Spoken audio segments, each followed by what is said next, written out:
বন্ধুরা, তোমরা সবাই কেমন আছো? আশা করি ভালো আছো। আমরা অনেক ভালো আছি। তো আমি আজকে আছি কক্সবাজার মগনা ঘাট। এই জায়গাতে মনে করো যে টানা 6 দিন যাবৎ বৃষ্টি হওয়ার পরে আজকে একটু বর্ষা, তাও মনে করো সূর্যের আলো দেখা যায়নি। এই 6 দিনের ভিতরে কোনো সূর্যের কানি কানছে কোনো দেখা যায়নি।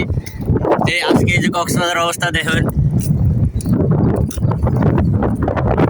মানে পানিতে আর বৃষ্টিতে মিললে মনে করো সাগর পুরো ভরা।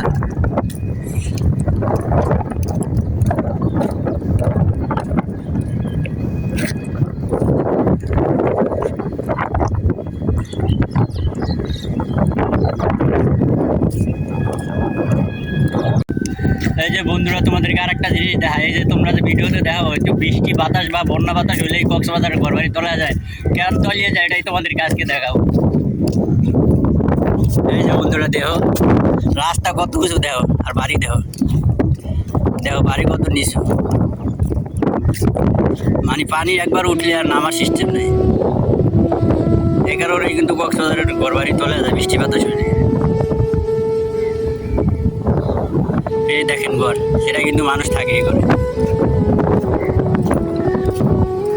এই মনে করেন সাগর, আর এই রাস্তা মাঝখানে রাস্তা, পরে মনে করেন আবার ঘর বাড়ি যায়।